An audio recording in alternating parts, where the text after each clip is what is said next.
Hello दोस्तों, स्वागत है हमारे यूट्यूब चैनल में। दोस्तों, मैं आज आपको बताने वाला हूँ जो 10th क्लास में बच्चे पढ़ रहे हैं या 10th क्लास के नीचे यानी कि 9th 8 में अभी हैं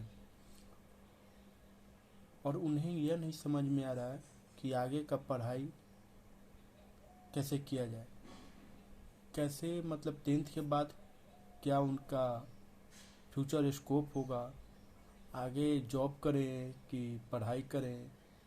ये बहुत से असमंजस होंगे। तो दोस्तों, मैं आपको गाइड करने आया हूँ और उम्मीद है कि हमारे बनाए गए वीडियो से आप लोग फ़ायदा उठाएंगे। दोस्तों, उम्मीद है कि जहाँ तक मुझे मालूम है कि जनवरी या फरवरी में आप लोग का एग्ज़ाम होने वाला है, यानी कि 10th क्लास का एग्ज़ाम जनवरी फरवरी में लगभग हो ही जाते हैं। ठीक है, तो उसके बाद आप लोग क्या करेंगे कि आगे का पढ़ाई करेंगे कि नौकरी करेंगे, क्या करेंगे। हालांकि प्रत्येक साल लगभग लाखों की संख्या में स्टूडेंट जो है निकलते हैं, पास आउट होते हैं और उसके बाद उन्होंने यह नहीं समझ में आता है कि आगे करना क्या है। क्योंकि हमारे देश में दो तरीके से 10th पास होते हैं, जिसको मैट्रिक बोलते हैं। एक स्टेट लेवल पे, एक होते हैं सीबीएसई बोर्ड, जो बहुत ही डिमांडेबल होता है। ये दोनों से ज़्यादा बच्चे निकलते हैं। बाकी और भी बोर्ड है तो वो अलग है, लेकिन हमारे यहाँ दो ही ये बहुत ज़्यादा बच्चे इस बड़ी मात्रा में निकलते हैं। तो दोस्तों, ये बताना चाहता हूँ कि आपको 10th के बाद कि पहले तो यह बताऊंगा कि 10th में कितने मार्क्स आप लाएंगे जो आपके फ्यूचर के लिए सही होगा। देन उसके पास बताएंगे कि आपको कौन सा कोर्स करना चाहिए 10th के बाद, या आप नहीं कर रहे हैं, उनमें कोर्स नहीं करना, पढ़ाई नहीं करना चाह रहे हैं, बिजनेस करना चाहते हैं, तो कौन सा बिजनेस करना चाहिए। फिर उसके बाद हम स्टेप बाय स्टेप बताएंगे, फिर 12th में बताएंगे, फिर बीएससी बताएंगे, बीटेक इंजीनियरिंग, फिर स्टार्टअप से रिगार्डिंग बताएंगे। जो बिजनेस में ज़्यादा इंटरेस्ट रखते हैं उनको मैं बताऊंगा कि उनको कैसे आगे का फ्यूचर बनाना चाहिए। दोस्तों, सबसे पहले 10th में आपको जो पढ़ रहे हैं, जो कंटिन्यू स्टडी कर रहे हैं बच्चे, दिन रात पढ़ रहे हैं प्ले, और उन वो ख्वाब रखे कम से कम टॉप होके। अच्छी बात है, टॉप होइए, लेकिन जो बिल्कुल नहीं पढ़ रहे हैं, ठीक है, उनके लिए एक मेरे तरफ से सुझाव होगा कि आप पढ़ें, क्योंकि 10th ही एक बेस है, आपके जीवन का आधार है। अगर आप यहाँ से फेल किए तो पूरी ज़िंदगी में फेल करते रहेंगे। आज कहीं किसी भी कंपनी में चले जाएं, कहीं भी चले जाएं, बिना 10th के एजुकेशन का कोई वैल्यू नहीं है। आप एक छोटा सा कोई सर्टिफिकेट भी बनवाते हैं कि कोई डॉक्यूमेंट्स बनवाते हैं तो 10th का सर्टिफिकेट अनिवार्य रूप से मांगता है। तो मान लीजिए कि आप सर्टिफिकेट के लिए पढ़ रहे हैं तो कोई फ़ायदा नहीं, ठीक है, केवल एग्ज़ाम पास के करने के मकसद से है, तो आपका फ्यूचर नहीं बनने वाला है।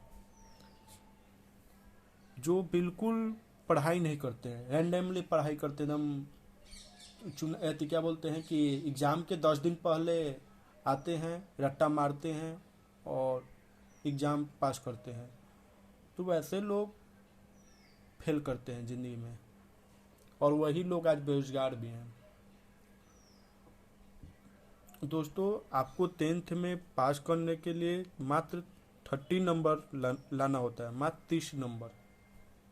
30 नंबर आप लाते हैं तो आप 10th पास कर जाते हैं।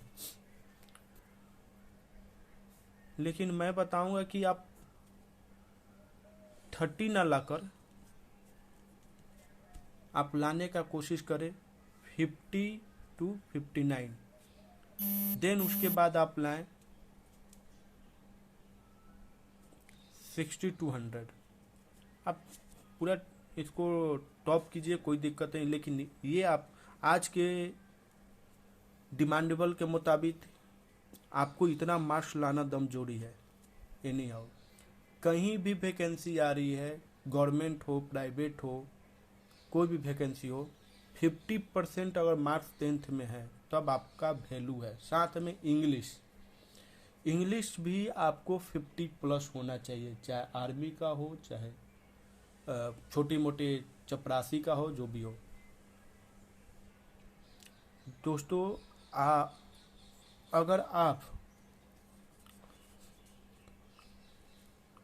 आप 30 सोच रहे हैं कि 30 नंबर ला देंगे, पास कर जाएंगे, अच्छी बात है, पास कीजिएगा, तो इसमें आप केवल 3rd डिवीज़न के नाम से जाने जाएंगे, ठीक है, 3rd डिवीज़न।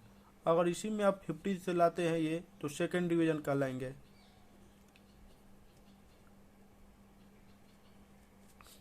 अगर इसमें आप लाते हैं तो ये 1st डिवीज़न कहलाएंगे। लेकिन इसमें भी 1st डिवीज़न सबको नहीं बोलेंगे, यानी कि सबको बोलेंगे, लेकिन इसमें भी एक कैटेगरी बना दिया है कि अगर आप 90+ लाते हैं तो आप टॉपर कहलाते हैं। वो डिपेंड करता है कि कितने व्यक्तियों ने हाईएस्ट मार्क्स उठाए हैं, ठीक है दोस्तों। इसमें आप 3 रास्ते हैं, आप यहाँ से 3 सेक्टर को 10th के बाद चुन सकते हैं। पहला है जॉब, पहले आप जॉब का रास्ता चुन सकते हैं। दूसरा है बिजनेस, और तीसरा है नेक्स्ट स्टडी, आगे का पढ़ाई, ठीक है, जिसको आप 12th बोलते हैं, ठीक है, 12th इंटरमीडिएट बोल सकते हैं। तो दोस्तों उस जॉब में भी आप 2 कैटेगरिया में जाएंगे, एक जाएंगे प्राइवेट और दूसरे जाएंगे गवर्नमेंट। प्राइवेट में भी 2 कैटेगरी बटे हुए हैं, एक है टेक्निकल, एक है नॉन टेक्निकल।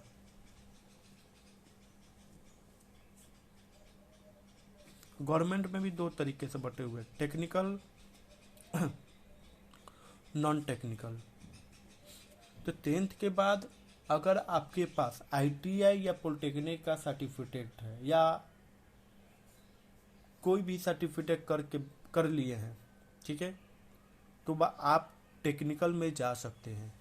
नॉन टेक्निकल में जैसे में आप लेबर, चपरासी, गार्ड, ड्राइवर, माली, ये सब में जा सकते हैं, गवर्नमेंट में और प्राइवेट में।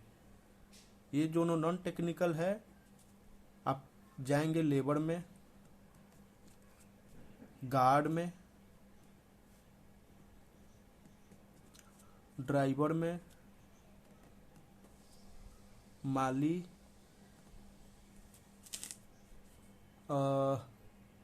बहुत से हैं, ठीक है। ऐसे आर्मी और ये जितने भी छोटे डिफेंस में हैं, वो छोटे पोस्ट के लिए आप लोग को ये निकालते हैं, ऐसे ऐसे पोस्ट। नॉन टेक्निकल में आप अगर आपके पास स्किल है तब आप टेक्निकल में जा सकते हैं, नहीं तो आपके पास अगर कोई सर्टिफिकेट कोर्स कर रखे हैं, सर्टिफिकेट कोर्स कर रखे हैं, तब आप वहाँ जा सकते हैं। गवर्नमेंट में भी आप इसके माध्यम से जा सकते हैं, लेकिन इसमें जो है आपको एक और बता देते हैं कि गवर्नमेंट में एक अच्छा आइडिया है कि अगर गवर्नमेंट में 75% मैट्रिक में मार्क्स लाते हैं तो आपको डिफेंस में आर्मी, नेवी